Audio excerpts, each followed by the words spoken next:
Okay, now the important article, which is Census 2027. India का first digital enumeration exercise शुरू हो चुका है। ये पीआईबी ने पूरा पर्चा यहाँ पे पब्लिश करा है, तो उसी को हम देखने जा रहे हैं। एंड सेंसस का मतलब वही है जनगणना। और इस बार जो पीआईबी ने पब्लिश करा है ना, ये इसमें थोड़े से हिस्टोरिकल कॉन्टेक्स्ट भी उठाए हैं कि किस टाइम पे सेंसस पहली बार हुआ था, मॉडर्न इंडिया में कब सेंसस की अप्रोच करी जाने लगी, तो इसको थोड़ा सा डिटेल में देखना जरूरी है। अब सेंसस ना 2027 तक न्यूज में बना रहेगा, और रीजन आपको पता है क्योंकि फाइनलाइजेशन तो 27 में होगी। अब इसमें कुछ एक्सेप्शंस आएंगी, जैसे लोगों की जो प्रॉपर काउंटिंग होगी वो 27 में शुरू हो रही है, पर इसमें एक एक्सेप्शन आएगी, जो हिली एरियाज हैं, स्नो बाउंड एरियाज हैं, वहां पे 26 में शुरू हो जाएगा वो फेज। तो टाइमिंग में चेंजेस रहेंगे, वो आपने थोड़े से नोट डाउन कर लेने हैं। तो सेंसस 2027 का है, और इंडिया का पहला डिजिटल एन्यूमरेशन भी इसमें शुरू करा जा रहा है। Faster and more efficient nation wide हमारे पास डेटा अवेलेबल रहे लोगों का, ताकि बेटर पॉलिसी फ्रेमिंग हो सके। जो स्कीम्स आती हैं, जो बेनिफिशियरी एक्चुअल में ऑथेंटिक है, उन्हीं के ऊपर हम फोकस करें। एंड इस बारी जो फोकस करा गया है वो कास्ट एन्यूमरेशन के ऊपर भी किया गया है। इससे पहले ये 1947 से पहले हुआ था, अब ये कास्ट एन्यूमरेशन भी इस बार ऐड करी गई है 2027 के अंदर। और कैबिनेट ने कितना अप्रूवल करा है पैसे का, तो 11,718.24 करोड़ ये आउटले दे दिया है, जो सेंसस 2027 को कंडक्ट कराने के लिए पूरा पैसा लग जाएगा। ये टोटल आउटले है, इतना पैसा लग गया है, ताकि जो प्री टेस्टिंग करनी है, प्री टेस्टिंग भी करी जाती है सेंसस में। जो एन्यूमरेटर्स वहां पे बुलाए जाएंगे, जो एन्यूमरेटर्स होते हैं उनको बुलाया जाता है कि पहले आओ, पहले आपको एक सैंपल सिखा देते हैं। जैसे आपका मॉक पेपर होता है ना, वैसे यहाँ पे भी होती है। तो प्री टेस्टिंग यहाँ पे भी लगेगी। अब आप एन्यूमरेटर्स को बुलाओगे, वो 2 बार एक ही काम करेंगे, तो ऑब्वियस सी बात है पैसा भी लगेगा वहां पे। इसी वजह से इतना अमाउंट आपको दिखाई दे रहा है, विच इज 11,718.24 करोड़। इसके बाद secure critical information infrastructure. Census 2027 में बहुत सारी वर्कफोर्स इन्वॉल्व होने वाली है, और रिलायबल डेटा की ये डिलीवरी करेंगे, तो पॉलिसी मेकिंग में ये काम करेंगे। Now census in India, census का मतलब ही क्या है? जो कलेक्शन करना डेमोग्राफी की, यानी कि हमारी पॉपुलेशन की, उनके सोसाइटी कैसी है, कल्चरल वैल्यूज कैसी हैं, और इकोनॉमिक कंडीशन कैसी है, तो वो सारा डेटा इसके अंदर इंक्लूड करा जाता है। पॉलिसी मेकिंग, प्लानिंग, गवर्नेंस और वेलफेयर टारगेटिंग में ये हेल्प करेगा, और एक रिलायबल पॉपुलेशन डेटाबेस एडमिनिस्ट्रेटर्स और रिसर्चर्स को प्रोवाइड कर देता है। ठीक, नेक्स्ट इज हिस्ट्री। अब अर्लियर रेफरेंस कहां से आते हैं? तो अर्थशास्त्र वाय कौटिल्य। ठीक है, अब ये कहां पे यूज होगा? या तो प्री के अंदर ये वाली बुक एचपी के पेपर में बहुत रिपीटेडली पूछी गई है, पर ये सबको रटी होती है। एंड दूसरी चीज, मेंस में आप इसका यूज कर सकते हो। जब क्वेश्चन सीधा सा आए कि सेंसस 2027 क्या क्या नए इनिशिएटिव लिए गए हैं, तो आप थोड़ा सा हिस्टोरिकली इसको यूज कर सकते हो कि कहां से शुरुआत हुई थी। इसके बाद एन अकबरी, जो अबुल फजल ने लिखी थी, थर्ड वाला पार्ट आ जाता है, जो अकबर के ऊपर बुक्स लिखी जा रही थी। एन अकबरी में भी मेंशन है सेंसस के बारे में। और जो first modern census non synchronous तरीके से हुआ था, मतलब पूरी तरह से जो गाइडलाइंस थी वो बनाई नहीं गई, बस करवा दिया था कंडक्ट, ताकि इंडिया का पॉपुलेशन का पता लग सके। और जब 1865 टू 1872 की बात कर रहे हैं, तो यहाँ पे अभी ब्रिटिशर्स बैठे हुए हैं, वाइस रॉय हम पर रूल कर रहे हैं, नॉन सिंक्रोनस था। पर जो फर्स्ट सिंक्रोनस सेंसस हुआ था, ये 1881 पे हुआ था। हाँ जी, बताओ कौन था वाइस रॉय? 1881, क्योंकि सिंक्रोनस बोला है। कौन था वाइस रॉय? टाइम पीरियड था उसका फ्रॉम 1880 टू 1884, और बहुत लिबरल था। Ripon, good, Ripon, Lord Ripon उस टाइम पे वाइस रॉय बैठा हुआ था इंडिया का, 1881। एंड फिर उसके बाद हर 10 साल के बाद ट्राई करी गई कि सेंसस को हम कंडक्ट करते चले। अब ये 16 सेंसस रहेगा ओवरऑल, इंपॉर्टेंट स्टेटमेंट। और इंडिपेंडेंस के बाद अगर काउंट करें तो 8वां है। ठीक है, इंडिपेंडेंस के बाद 8वां है। वैसे टोटल में देखोगे तो 16 सेंसस है, और लार्जेस्ट सेंसस एक्सरसाइज है पूरे वर्ल्ड में। डेमोग्राफी भी तो ज्यादा है, तो सबसे बड़ी ही एक्सरसाइज भी मानी जाएगी। एंड डिजिटल सेंसस है, मोबाइल बेस्ड डाटा कलेक्शन भी आएगा। एक दिन याद होगा आपको, एससी पोर्टल भी बोला था मैंने, that is self enumeration portal, इसकी अनाउंसमेंट हुई थी। एंड वैसे ही एक और पोर्टल है which is CMMS portal, census management and monitoring system, ताकि रियल टाइम मॉनिटरिंग भी करी जाए। अब होगा क्या, जो सबसे बड़ी दिक्कत आ सकती है यहाँ पे, कोई सेल्फ एन्यूमरेशन कर देगा, एन्यूमरेटर्स जब आएंगे तो वो वेरिफिकेशन भी कर लेंगे। अब सोचो, अगर आपने सेल्फ एन्यूमरेशन कर दी है और वहां पे डिजिटल रिकॉर्ड चला जाता है कि इस फैमिली से हो चुकी है सेल्फ एन्यूमरेशन, फिर भी एन्यूमरेटर वहां पे आएंगे। क्यों? ऐसा ना हो कि कुछ डेटा में इनएक्यूरेसी रहे। तो एन्यूमरेटर्स का जो काम रहेगा दोबारा से आने का आपके घर पे, वो यही रहेगा कि वेरीफाई कर लेते हैं कि वो जो सेल्फ एन्यूमरेशन करी है वो ठीक है या नहीं, क्योंकि पहली बार ऐसा होने जा रहा है तो कुछ ना कुछ इनएक्यूरेसीज भी आएंगी। और गवर्नमेंट ने बथेरी वीडियोस भी लॉन्च कर दी हैं कि कैसे इन पोर्टल्स को यूज करना है, कैसे आप सेल्फ एन्यूमरेट करोगे खुद को, और एन्यूमरेटर जब आएंगे तो कैसे आपने वेरिफिकेशन करवानी है। आपकी एक आईडी जनरेट होगी सेल्फ एन्यूमरेशन की, SEID उसको बोला जाएगा। वो आईडी आपने बतानी है कि ये देखो मैंने सेल्फ एन्यूमरेट इसको कर दिया हुआ है। नहीं, आपके पास आईडी कार्ड्स होते हैं, राशन कार्ड वगैरह होते हैं, नाम सबके लिखे होते हैं। आधार कार्ड पे तो सिर्फ आपका ही आएगा ना, या पेरेंट्स का आ जाएगा, उस पे सबकी डिटेलिंग होती है। कुछ ना कुछ आईडी कार्ड्स होते हैं सबके घर पे जो शो कर देते हैं कि इतने ही टोटल मेंबर हैं। और बाकी वैसे लोगों में होती है इतनी सिविक सेंस, सेंसस के केस में वो ऑथेंटिक डेटा ही बताते हैं।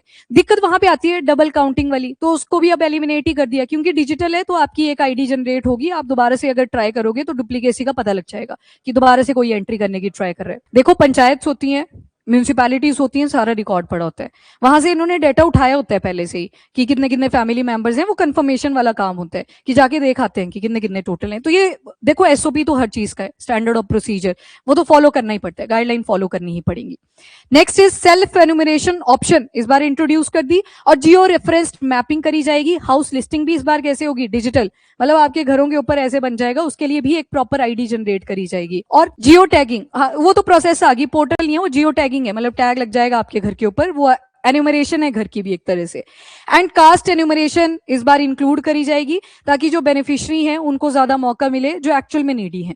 इसके बाद फास्टर, एक्यूरेट और सिक्योर डाटा कलेक्शन पे इस बार ज्यादा फोकस करेंगे। अब आता है हाउस लिस्टिंग का भी एक मोबाइल एप्लीकेशन रहेगा, ताकि ऑफलाइन मोबाइल ऐप है ये भी एन्यूमरेटर्स के लिए, उसको भी सिक्योर करा जा सके। और field to server upload, paperless process इसको कर दिया है, जो डॉक्यूमेंट आपके फोन के अंदर है वही PDF यहाँ पे अपलोड करा जाएगा। और ये एंड्रॉइड और iOS 16 रीजनल लैंग्वेजेस में वर्क करेगा, 16 रीजनल लैंग्वेजेस यहाँ पे ऐड हुई हैं। इसके बाद HLBC, ये भी एक वेब मैपिंग एप्लीकेशन है, that is house listing block creator web mapping. इसमें सैटेलाइट इमेजरी का यूज करा जाएगा ताकि जो ब्लॉक्स हैं उनकी प्रॉपर मैपिंग करी जा सके एक ऑथेंटिक तरीके से, और पूरी कवरेज हो, कोई डुप्लीकेशन ना हो या कोई छूट ना जाए, तो सारी चीजों को ये कवर करने की ट्राई करेंगे। देन आते हैं सेल्फ एन्यूमरेशन पोर्टल, जो मैंने SC पोर्टल अभी लिखा था उसी को बोल रहा है। 15 दिन का ये ऑप्शनल ऑनलाइन सेल्फ एन्यूमरेशन रहेगा। जब तक वो एन्यूमरेटर्स नहीं आते उसके पहले के जो 15 दिन रहेंगे उसमें आप चाहें तो सेल्फ एन्यूमरेशन खुद भी कर सकते हैं, बाकी एन्यूमरेटर तो कर ही देंगे अगर आपने नहीं करी है।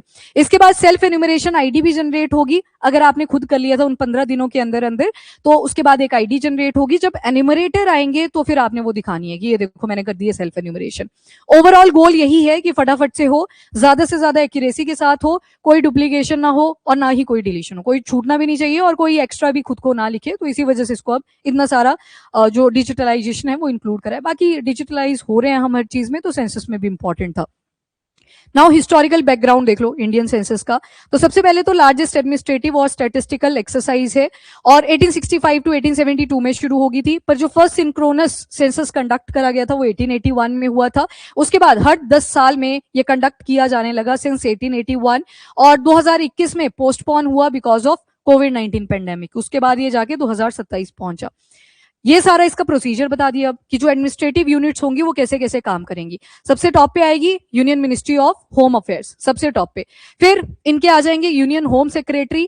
होम सेक्रेटरी बोलेंगे जो नेशनल, अब देखो ये डिसेंट्रलाइज होगा, मतलब नेशन से आप आओगे टुवर्ड स्टेट, स्टेट के अंडर भी जो म्यूनिसिपैलिटीज होंगी, आपकी पंचायत होंगी उस तरफ पे, और वहां पे भी जो ऑफिसर बैठे होंगे उस तरफ पे। तो आपने देखना है पावर का यहाँ पे डिसेंट्रलाइजेशन आपको दिखाई देगा। टॉप पे आ गई यूनियन होम मिनिस्ट्री, यहाँ पे कौन डायरेक्शन लीड करेंगे, तो जो यूनियन होम सेक्रेटरी रहेंगे वहां पे वो। एंड दूसरी तरफ रजिस्ट्रार जनरल होंगे और सेंसस कमिश्नर होंगे इंडिया के, जो नेशनल लेवल पे चेक करेंगे चीजों को। अब इनके अंडर डायरेक्टर होंगे, डायरेक्टरेट ऑफ सेंसस ऑपरेशन होंगे स्टेट एंड यूटी लेवल पे। तो हमने क्या देखा, पहले मिनिस्ट्री आ गई मेन, नेशनल लेवल पे registrar general of India check करेंगे चीजों को, फिर उनके अंडर स्टेट और यूटी के जो डायरेक्टर हैं या फिर डायरेक्टरेट ऑफ सेंसस ऑपरेशन है वो आ जाएंगे। अब इनके अंडर सारा काम शुरू होगा। सबसे पहले स्टेट के जो चीफ सेक्रेटरी हैं या यूटी के जो चीफ सेक्रेटरी हैं वो आएंगे, इनके अंडर नोडल ऑफिसर होंगे अगेन स्टेट और यूटीज के। नोडल ऑफिसर का मतलब होता है कि हम इंप्लीमेंटेशन के लिए रेडी हैं, आप डायरेक्शन प्रोवाइड करो। इसके बाद आते हैं प्रिंसिपल सेंसस ऑफिसर, ये आपके म्यूनिसिपल कॉर्पोरेशन, डीएम, डीसी वो सारे आ जाएंगे इसके अंदर, वो इसको हेड करेंगे फर्दर। और इसके अंडर होंगे चार्ज ऑफिसर, इसमें तहसीलदार वगैरह, बीडीओ, वो सारे आ जाएंगे। एंड लास्ट में होंगे एन्यूमरेटर एंड सुपरवाइजर, जिसमें टीचर्स हो सकते हैं, ये स्टेट गवर्नमेंट के ऑफिशियल हो सकते हैं, ये कोई भी लोकल बॉडी के ऑफिशियल हो सकते हैं। याद है ना 11 वाला सेंसस जब हुआ था, टीचर्स आए थे पूछने के लिए आपको, गवर्नमेंट स्कूल के होते हैं। हाँ हाँ हाँ, यही तो बोला कि टीचर्स आए थे। यहाँ पे लिखा है ना टीचर्स, वो कंपेयर कर दिया, सॉरी गलती होगी मुझसे। ये टीचर्स हैं कि अभी भी आएंगे, वही टीचर्स एन्यूमरेटर की फॉर्म में आते हैं। और आप नोटिस करना कि आप ही के एरिया का नहीं भेजा जाता है, आगे पीछे का भी आ सकता है, ऐसा जरूरी नहीं है कि आप ही के एरिया के टीचर्स हो। तो टीचर, स्टेट गवर्नमेंट ऑफिशियल और इवन लोकल बॉडी ऑफिशियल भी यहाँ पे आ सकते हैं। तो आप क्या देख रहे हो, ऊपर होम मिनिस्ट्री से ये शुरू हुआ प्रोसेस। नेशनल लेवल पे एसओपी दिए जाएंगे रजिस्ट्रार जनरल ऑफ इंडिया के पास, स्टेट और यूटी में होंगे डायरेक्टर या डायरेक्टरेट ऑफ सेंसस। उसके बाद आप पहुंच रहे हो अब स्टेट्स की तरफ। स्टेट में भी पूरी एडमिनिस्ट्रेशन बैठेगी, चीफ सेक्रेटरी आगे स्टेट और यूटी, मतलब वो नेशन लेवल ने उनको डायरेक्शन दे दी, यहाँ पे चीफ सेक्रेटरी आ जाएंगे जो स्टेट को हेड कर रहे होंगे। देन आगे नोडल ऑफिसर स्टेट और यूटीज के, प्रिंसिपल सेंसस ऑफिस जो इंप्लीमेंटेशन में पूरा हेल्प करेंगे। देखो यहाँ डीसीडीएम लिखे हैं, इनका काम ही क्या है, एग्जीक्यूशन का, जो स्टैंडर्ड ऑफ प्रोसीजर पीछे से आए हैं।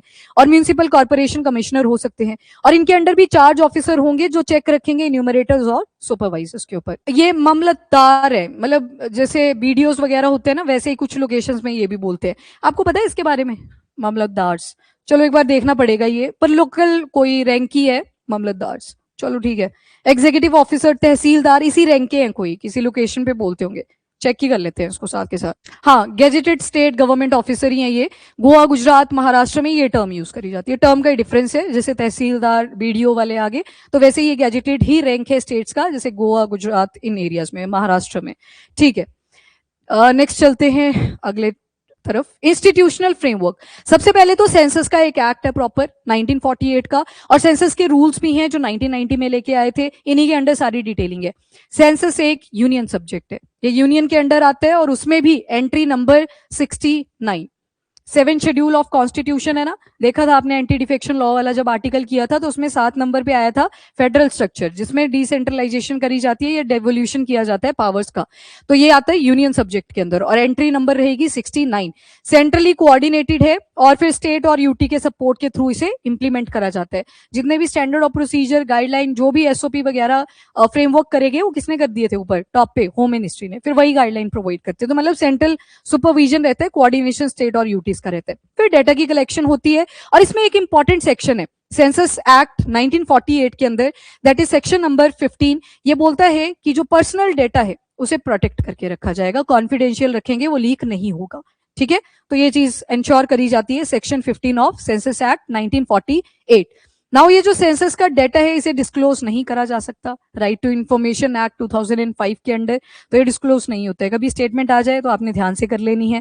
पॉपुलेशन सेंसस 2027 का ये गैजेट में अनाउंस कर दिया, जैसे कि मैंने बोला ये पर्चा पूरा पीआईबी का है, तो पीआईबी भी क्या कर रहा है, वो जो ऑफिशियल डेटा है गवर्नमेंट ने जो बोला है बोलने को, उसको पब्लिश कर रहा है। तो ये गवर्नमेंट ऑफिशियल साइट्स के ऊपर आपको मिल जाएगा। अब 16 जून 2025 उसमें फिर पूरी डिटेलिंग आ जाएगी कि अब हम सर्वे जो है फेज 1 फेज 2 उनको शुरू करने जा रहे हैं।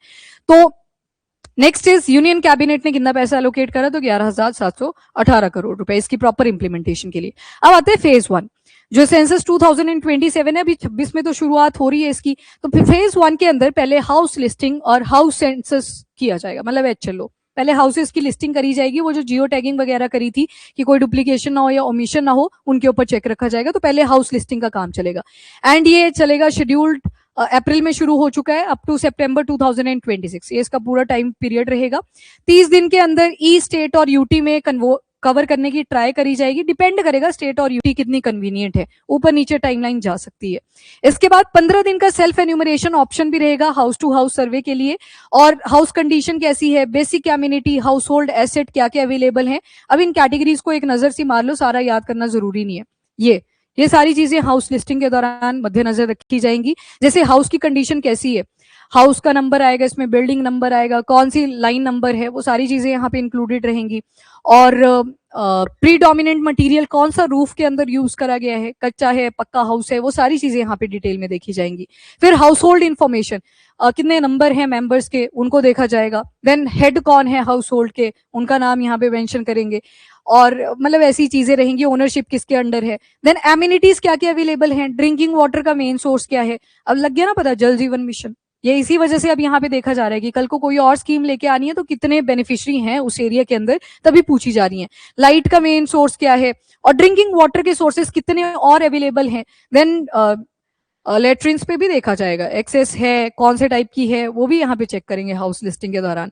बेथिंग फैसिलिटी है या नहीं है, किचन में एलपीजी या पीएनजी किस चीज की पाइपलाइन अवेलेबल है, क्योंकि एलपीजी और पीएनजी अभी सारा वेस्ट एशिया की वजह से कॉन्फ्लिक्ट। और दूसरा पीएम जो पीएम के अंडर बहुत सारी हमारी योजनाएं हैं जैसे उज्ज्वला, इसके अलावा और भी हैं जो कुकिंग टॉप्स को अब प्रमोट कर रही हैं, सूर्य घर मुफ्त बिजली योजना, तो उसमें कुकिंग टॉप्स को प्रमोट करा जा रहा है। तो यहाँ पे एलपीजी पीएनजी के कनेक्शन, फ्यूल कौन सा यूज कर रहे हैं फॉर द कुकिंग पर्पस, ये सारी इन एमिनिटीज के अंडर आएंगी।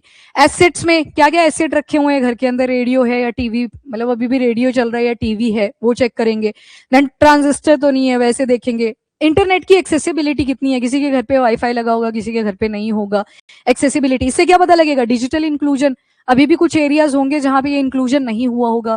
फिर इसके बाद बाइसाइकिल है कि स्कूटर है कि मोटरसाइकिल है, क्या रखा हुआ है, कार रखी है, वो सारे व्हीकल भी यहाँ पे अंडरस्टैंड करे जाएंगे। एंड मोबाइल नंबर भी रखा जाएगा। मोबाइल नंबर क्यों, कि आप बेनिफिशियरी हो, कल को जरूरत पड़ती है तो उस नंबर के ऊपर कांटेक्ट किया जाएगा। और पूछेंगे वो आपको कि ये नंबर चलता है ना पक्का, ऐसा तो नहीं है कि व्हाट्सएप नंबर ही है सर, ठीक है। तो ये सारी चीजें हैं जो हाउस लिस्टिंग के दौरान ये वाले क्वेश्चन पूछे जाएंगे, मतलब जब आप सेल्फ एन्यूमरेट भी करोगे अपने हाउस को डिजिटली तब भी, और इवन अगर एन्यूमरेटर आते हैं तब भी, ये कुछ क्वेश्चंस रहेंगे। अब नेक्स्ट चलते हैं फेज 2, पॉपुलेशन एन्यूमरेशन। वैसे तो जो पॉपुलेशन एन्यूमरेशन है, मतलब अब हम सबकी जो यहाँ पे एन्यूमरेशन होगी वो चलेगी फ्रॉम फेब 2027। अब इसके अंदर क्या क्या डाटा रखा जाएगा, तो डेमोग्राफिक डिटेल, डेमोग्राफी मतलब पॉपुलेशन की डिटेल्स, सोशियो इकोनॉमिक प्रोफाइल आएंगे, cultural aspect, migration, fertility related information, ये सारी चीजें यहाँ पे पूछेंगे। एंड दूसरी चीज, कास्ट एन्यूमरेशन पे भी फोकस किया जा रहा है इस बारी, तो ये इंपॉर्टेंट है अपने में। पर स्पेशल शेड्यूल आता है, एक एक्सेप्शन है, ईयर ध्यान से रखना। इधर फेज 1 में क्या देखा आपने, हाउस की लिस्टिंग करी, जियो टैगिंग एंड ऑल वो सारा ऐड कर दिया। Time period total April to सितंबर 2026।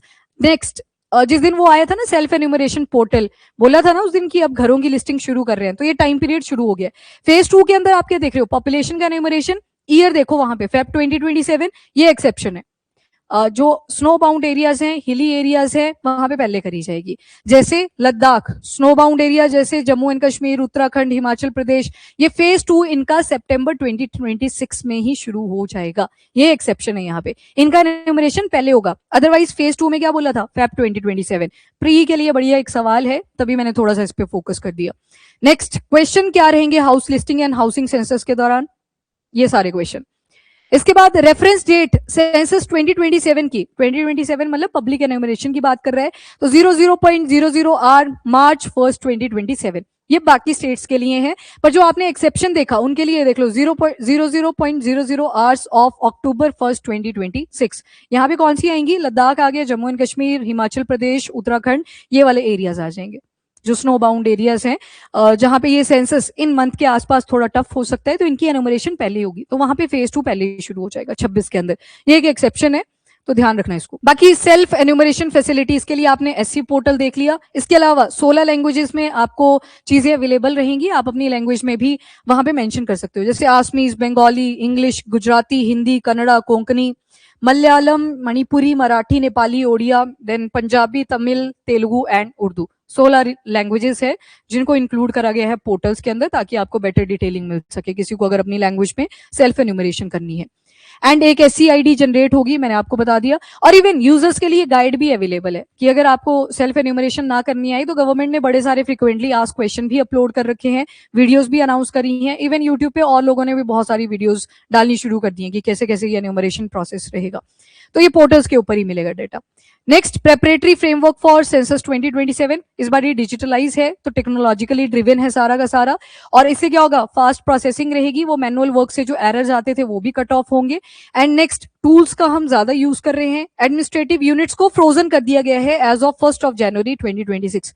अब देखो यहाँ पे इंपॉर्टेंट लाइन, एडमिनिस्ट्रेटिव यूनिट्स जो है उनको 1 जनवरी 2026 पे ही फ्रोज कर दिया है। अभी कौन सा महीना चल रहा है, अप्रैल, और आपने एक बिल पढ़ा था 130 फर्स्ट, और वो हो गया, पास नहीं हुआ ना वो प्रॉपर्ली, डिलिमिटेशन की बात कर रहे थे। अब बार बार आप बीच में डिलिमिटेशन करोगे तो ऑब्वियस सी बात है पॉपुलेशन में कुछ ना कुछ चेंजेस आएंगे। आपके पास वो जो कॉन्स्टिट्यूएंसीज थी पहले जो उनके एरियाज हुआ करते थे वो यहाँ पे चेंज होंगे, तभी बोल दिया था, तभी वो डिलिमिटेशन भी पास नहीं हुआ। और यहाँ पे आप देख रहे हो कि जो एडमिनिस्ट्रेटिव यूनिट्स हैं उनको फ्रोजन कर दिया है कि जितना है एरिया उतना ही रहेगा, ताकि पॉपुलेशन का एक्यूरेट डेटा आ सके।